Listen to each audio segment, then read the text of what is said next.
To make a bar graph for your lab report, you'll actually want to make sure that you're open in the desktop app when you're using Word.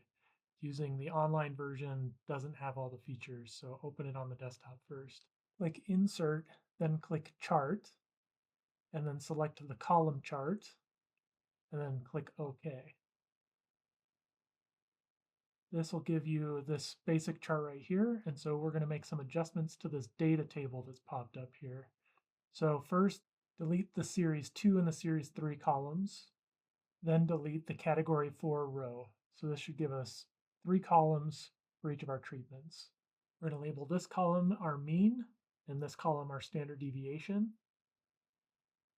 Make sure to undo this table auto expansion, otherwise it's going to throw off your bars for your error bars.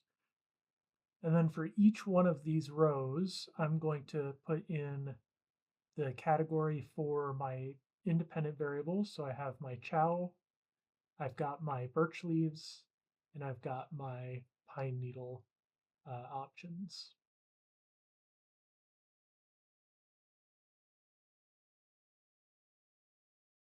Next, I'll want to add in my means. So in order to get that, I've done my ANOVA calculation over here. So I'm going to take these means and I'm going to enter them in on the mean column. And then I'll have the standard deviations and enter those in the standard deviation column. So my mean for chow was 12.85.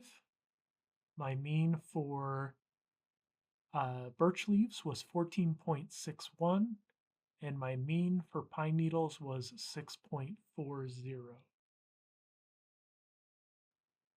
So now I'll enter in my standard deviations. So standard deviation for chow was 5.19. My standard deviation for birch leaves was 2.15.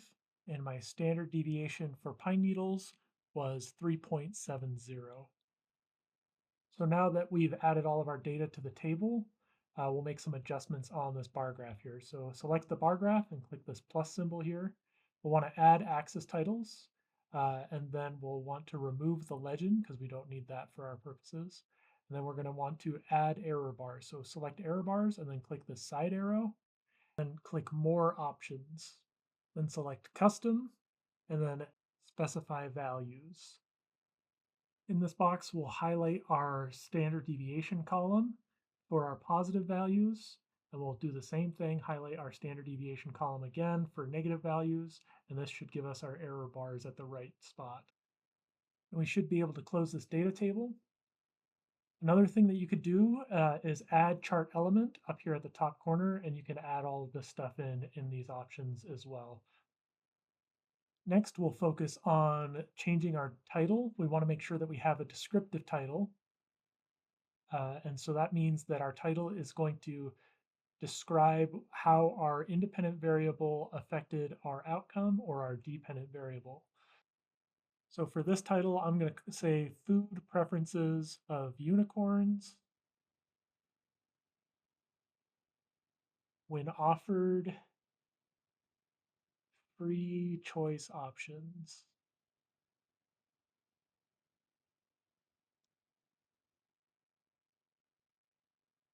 Next, I want to change this y-axis label. Usually on the y-axis, we'll chart the dependent variable, and that's the variable that we measured.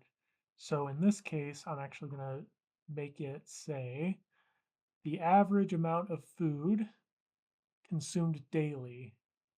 And we want to make sure that that is also including the unit. So for this experiment, we measured things in kilograms. So we want to make sure that I have that unit attached on there as well. Okay, so next we're going to change the x-axis label.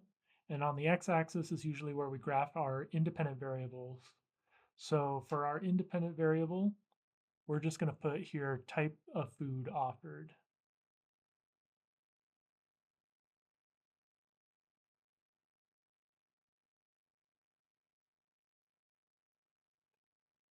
So now we've got our axes labeled, and then we're going to add our figure description. So your figure description is actually going to be numbered for each figure that you have. So this one we're going to call figure 1. and only the figure 1 is bolded, so I'm going to unbold the rest of this.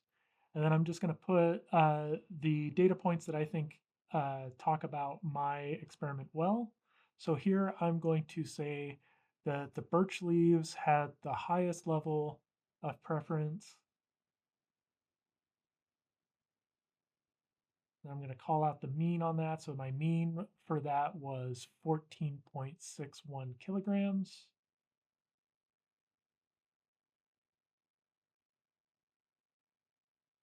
And then I'll include other important data. So usually you want to describe what the error bars mean. So I'm going to say plus or minus standard deviations are represented with the error bars. And then on a bar graph, you always want to include your p-value.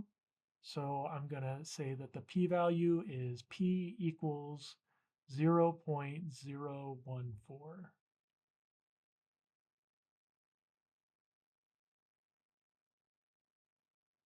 So that's the basic information that you need to know in order to build a bar graph in Word for your lab report. If you want to spruce up your bar graph a little bit more, you can change the colors of your bars by going to the Format section here and selecting different colors. So you can change everything to a different color, or you can select each individual bar and change the color on those. So on these ones, since we're doing unicorns, we might as well make it all pretty unicorn colors. So I can change each one of those individually. Also, I may want to change the size of my standard deviation error bars. So I'm going to select those, and then I can increase the size of my error bars with this button right here. And that's how you make a bar graph with all the important features like a descriptive title, labeled axes, a figure description, and error bars. Hope that helped. Thanks, guys.